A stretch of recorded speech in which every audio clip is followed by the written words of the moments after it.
एक चीज है,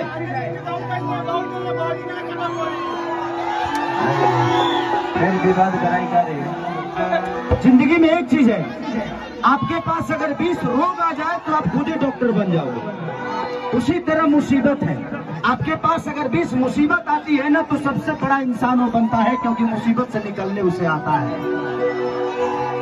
तो कोशिश करिए कि मुसीबत आपको भी आए और उससे निकलना सीखिए। इस दुनिया में हर वो चीज पड़ी नहीं रहती है, और जिस काम में मेहनत नहीं वो काम नहीं होता है। तो कोशिश करिए कि हमें काम करना है। क्या बात कि देखा न सटन के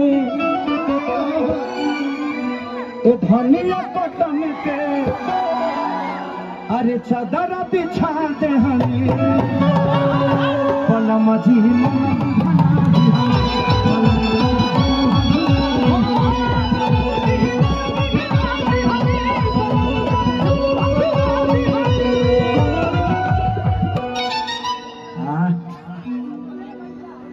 अच्छी जान खाता है पहले वाला की तरफ माइयो क्या वाला है?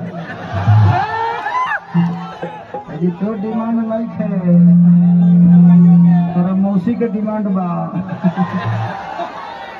अब देखो बेटा, इस उम्र में नाचोगे, तुम्हारा सिस्टम बहुत छोटा छोटा है अभी। हाथ छोटा है, पैर छोटा है, तुम्हारा लोग दूसरे जगह रहे लो।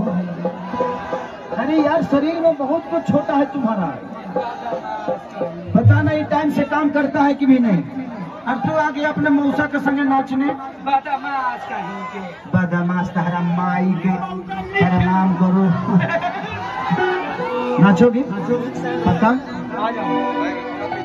हाँ, चलिए इस लड़के के हौसले के लिए ताली बजाइए आप। ये बच्चा इतने भीड़ में आकर भी आज ये लाखों पब्लिकों के बीच में अपने आप को दिखा रहा है। ये हौसला बहुत कम लोगों के बीच में होती है। इसके लिए चल बेटा, आज नाच नाच, तुरमाइयों का कहे कि बेटा पैदा पहले बनेगा। देखने लगी, देखो तुम इधर नाच रहे हो, तुम्हारा पापा तुम्हारा जोड़ीदार मत खींच दे उधर से। तो टाइम से घर चले जाना, काम फरियाला से पहले निकल गई है।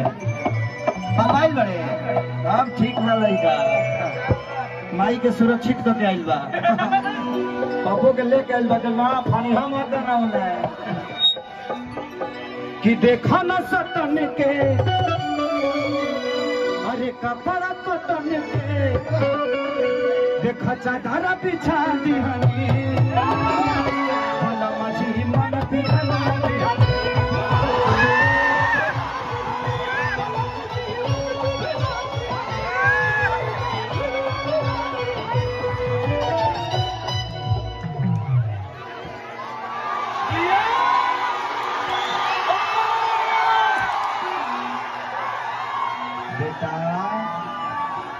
अपने माई से पूछना कि तुम पक्का अपने पापा के ही बेटे हो ना।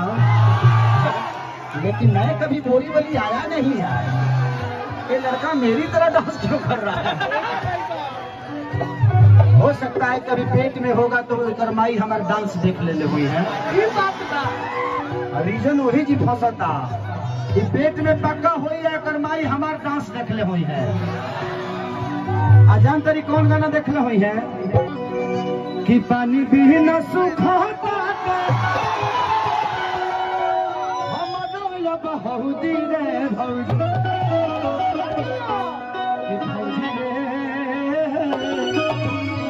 पिया वाला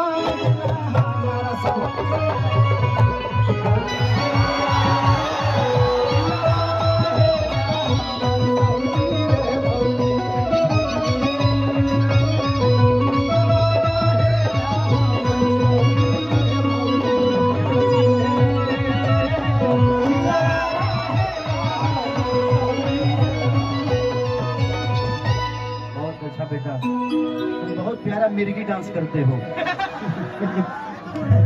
बताओ ई लड़का जब पैदा भइल हो तो माई के कितना दर्द भइल हो, कैसे जे ई सोच पैदा ना भइल हो, यूने से हेंगा हेंगा करत पैदा भइल हो। नाचते नाचते धरती पर गिरल है लड़का। बहुत अच्छा बेटा, एगो तुझे भाई अपना माई से कह दे जल्दी खींच दे, ये खेसारी मौसा संगे काम मिली। बहुत अच्छा, बहुत अच्छा, थैंक यू मेरा बेटा, thank you thank you thank you. जा जाओ नंबर बाटा मास कही के नंबर मांगत है। हमार बुझातनी तोर पक्का तोर माई नंबर मांगले होई, ते ना मांगले हो चल। बहुत बहुत नंबर हम तोरा माई लगे आए, कहिए चोखा लिट्टी बना के रखी है। बहुत अच्छा लड़का, इस लड़के